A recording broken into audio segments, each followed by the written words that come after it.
Ever wondered why in Bluey their Christmas has sunshine, sausages, and 0 snowmen?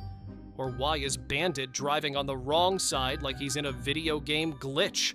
From Aussie slang to Vegemite crimes, we're uncovering 13 things in Bluey that are weird unless you live down under. Spoiler, there's no kangaroo school, but yes, there might be a bin chicken conspiracy. Let's bounce in! Alright, so you're watching Bluey, vibing with the cuteness, when BAM! Something weird shows up in the bushes. You're like, is that a wine bottle? A wizard wand? A very flat baguette? Nope. Surprise!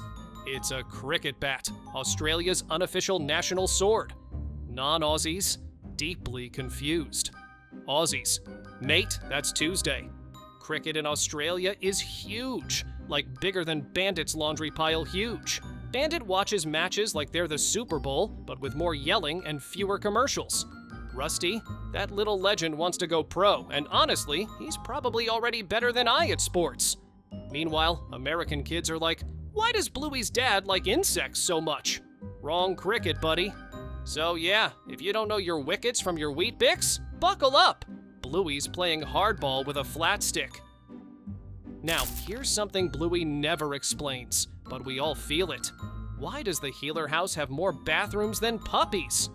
There's one little room with just a toilet.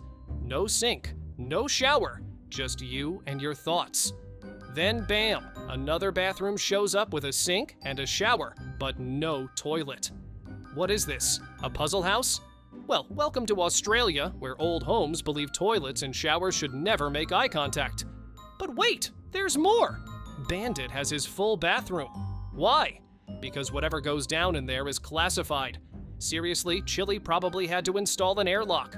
Moral of the story, Aussie bathrooms are like video game levels. Each one unlocks a new bodily function. So next time you're watching Bluey, remember, bathroom layouts in Australia are not for the weak. If you could create your own Bluey episode, what wild Aussie adventure would you send Bluey and Bingo on next? Ever noticed how in Bluey, it's always so sunny you'd think the Healer family lives inside a toaster? Seriously, does Australia even have clouds? Rain? Frostbite? Nope, just UV rays and melted popsicles. The heat is so real, you can almost hear Bandit whispering, "Please, one breeze!" Fans outside Australia, especially the ones buried in snow 6 months a year, were shocked when they saw Bluey's Christmas episode. Pool party in December? Santa's sweating through his red suit, y'all. That's because Christmas in Australia happens in the summer when it's hot enough to grill shrimp on the sidewalk. Americans were like, where's the snow? The cocoa? The reindeer? Meanwhile, Australians are rocking flip-flops and eating pavlova. Morale of the story. In Bluey's world, sunscreen is a lifestyle, and Christmas comes with a tan. Get ready to unwrap one of the most glorious mysteries of Australian Christmas, paper crowns. Yep, in Bluey, everyone at Christmas lunch is rocking colorful tissue paper crowns like royalty from the dollar store. Viewers from colder countries were already confused when Santa showed up to a pool party in December. But this broke brains. Why is Nana wearing a hat made of napkins? Oh, sweet summer child, that's tradition. In Australia, Christmas crackers are not the snack. Calm down and pop open with jokes, tiny toys, and these glorious paper crowns. Not wearing one? That's treason. You'll be disowned, or at least given fewer prawns. Meanwhile, Americans are like, where's the eggnog? And Aussies are like, pass the pavlova and adjust my crown, mate. It's Christmas, but with extra chaos and 100% humidity. Breaking news. The Healer family has turned into walking highlighters at the beach, and it's not a fashion crisis. It's zinc warfare. Yep, instead of boring old invisible sunscreen, they smear neon-colored zinc all over their adorable snouts like they're prepping for a glittery paintball apocalypse. Why? Because the Aussie sun isn't just hot, it's I will toast your eyebrows off hot. Normal sunscreen, please. That melts in 5 seconds. Aussies need something stronger, like space armor with flair. So you've got Bandit looking like a blueberry smoothie, Bluey rocking hot pink tribal stripes, And Bingo? Pure rainbow chaos.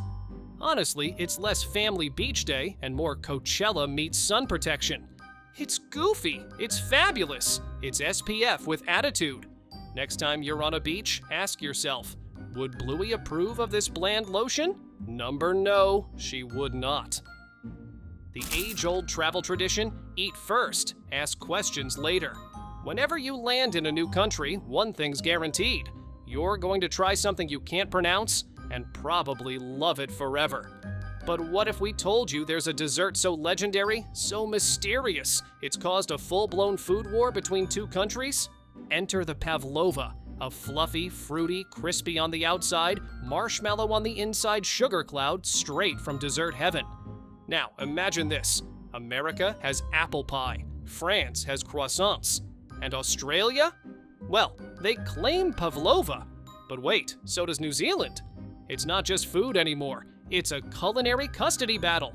And yes, Bluey's family proudly enjoys this masterpiece, no matter who invented it. So buckle up, snack lovers. We're not just talking desserts, we're talking national identity with whipped cream on top. Forget fine dining, forget Michelin stars. In Bluey's world, the ultimate cuisine is a slightly burnt sausage on a slice of bread, with onions sliding off like they've got commitment issues. It's called a sausage sizzle, baby, and it's a national treasure. No buns, no plates, no shame. Just grilled meat, charity, and 14 kinds of sauce. Australians will line up for this like it's Beyoncé tickets. School fundraiser, sausage sizzle, local election, sausage sizzle, car wash, funeral, alien invasion? You better believe there's a sausage stand out front. Even in Bluey, during a town vote, everyone's like, democracy? Cool, but where are the snags? Honestly, it's not just a snack, it's a cultural experience. A meaty handshake, a smoky hug, a grilled symbol of national unity. And yes, it's always on bread. Don't ask why, it just is. Subscribe now, or a tiny fluffy pom-pom will invade your life. She'll boss you around, steal your snacks, and claim your bed throne. Smash that button before it's too late. Australia's unofficial mascots and nature's buffest boxers with built-in fanny packs. These hopping weirdos aren't just famous, they're celebrities with legs for days. And yep, Bluey gives them the spotlight they deserve. In the episode Explorers, an eastern gray kangaroo makes a cameo like, "What's up, I'm local." Let's be real, outside Australia, kangaroos live in cartoons, cereal boxes, or suspicious zoo enclosures. But in Bluey's backyard, they're just vibing. You're walking to school, and boom, kangaroo. Checking the mail, double kangaroo. Doing yoga in the park? Congratulations, now it's goat yoga, but with bouncing. And don't even think about petting one. These dudes are adorable, but they'll kickflip you into another timeline if provoked. So yes, kangaroos exist. Yes, they're real. And yes, they're probably judging your hops right now. All right, buckle up, friend. We're about to talk about one of the cutest mystery animals ever spotted in Bluey, the padmelon. Or maybe it's a potoroo, or a patamelon, or a wallaby wearing a disguise? No one knows. In the Creek episode, Bluey spots this adorable creature bouncing through the bush like a shy mini kangaroo with Wi-Fi anxiety. Fans were like, "Oh, what is that?" And that's when the chaos began. The show's website says padmelon close enough. The episode's art director says, "Nope, it's a potoroo." Then Joe Brum, the guy who literally created Bluey, is like, "Actually, it's a wallaby." Even the book version called it a potoroo. At this point, the poor animal probably doesn't know what it is either. Am I a padmelon? A wallaroo? Do I pay taxes? Look, we're just calling it a bouncy woodland fluffball, and we love it. One thing's for sure, it's native to Australia, it's super cute, and it deserves its own show called Lil Mystery Hopper. Whatever it is, it stole our hearts. Let me introduce you to the true unsung legend of Bluey, the one, the only. Bob Bilby is Bingo's adorable classroom puppet and part-time marsupial globetrotter. Bob doesn't just chill in the toy bin, No. He goes on adventures, sleeps over at kids' houses, and documents it all like a fuzzy influencer with a day planner. Now before you shout, "Hey, we have puppets too!" Yes, other countries do have puppets, but Bob isn't just a sock with eyes. He's based on the real-life Bluey, a tiny Aussie animal that looks like a science experiment between a mouse, a rabbit, and a Roomba. Big ears? Check. Long nose? Check. Zero idea what species it is? Double check. Bilbies are real and super rare, like the limited edition Pokemon of Australia. Australia. And Bob? He's out here raising awareness, spreading joy, and possibly overthrowing Elmo in secret puppet elections. Honestly, forget superheroes. Give us a Bob Bilby origin movie. We'd watch that 10 out of 10. Have you ever dropped your lunch, turned around, and it's gone, snatched by a bird with the audacity of a criminal and the grace of a flying goblin? Congratulations! You've met the bin chicken. No, it's not a rejected fast food mascot. It's the ibis, a real Australian bird with a giant spaghetti fork for a beak and the manners of a hangry raccoon on roller skates. In Bluey, these birds show up like winged villains, stealing food and terrorizing the neighborhood with their trashy habits. They've been caught red-beaked digging through bins, crash landing into picnics, and straight up snatching sandwiches from kids. Not cool, Cheryl, not cool. Australians have embraced their chaos, though, lovingly calling them bin chickens. They're kind of like raccoons, if raccoons had feathers, bad haircuts, and zero fear of authority. In Bluey, the characters clearly suffer from bin chicken trauma, and honestly, we get it. These birds are bold. They're everywhere. They're judging your lunch choices. And most importantly, they can't be stopped. So next time you're in Australia, guard your snacks. The bin chicken sees all. There comes a moment in every Bluey fan's life when they hear a character say, "Let's put on our thongs," and immediately spit out their juice. Relax. In Australia, thongs are what the rest of us call flip-flops or sandals, those classic wobbly shoes that slap the back of your heels like they're trying to start a fight. Because of the hot Aussie weather, everyone wears them, including Bluey and Bingo. They pop up in several episodes like it's no big deal.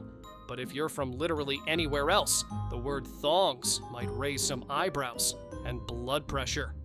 That's why the international versions of Bluey usually change it to flip-flops or sandals, because nobody wants grandma thinking the kids are headed to the beach in butt floss. It's a classic case of same word, wildly different meaning. So next time you hear thongs in Bluey, just remember, in Australia, your feet wear them, not your fashion-forward cousin at Coachella. Language is confusing. Australia is hilarious. And Bluey, she's just casually blowing minds, one sandal at a time. In the episode where Bingo and Lila become BFFs for life, cue the emotional music, glittery flashbacks, and one very mysterious graduation photo. At the end, we see them in graduation caps, holding diploma scrolls, smiling like they just conquered the world. You're probably thinking, "Oh, how sweet, high school graduation." But wait. Plot twist. In Australia, high school grads don't get caps, gowns, or fancy scrolls. They get, handshakes and maybe a cupcake. That graduation scene in Bluey? That's college, mate. Yep, Bluey just casually dropped the fact that Bingo and Lila stay besties all the way to university. Same school, same degree, probably the same dorm room with fairy lights and way too many snacks. It's a blink and you miss it moment, but it tells us these two don't just bond over bugs and recess. They're future roommates, thesis buddies, and lifelong brunch partners. So next time someone says cartoons are just for kids, tell them Bluey is out here foreshadowing college careers and emotional growth arcs with animated dogs. And doing it while wearing tiny graduation hats. We love to see it! Thanks for hopping into Bluey's world. Stay tuned for more Aussie adventures where every day's a fun, wild surprise.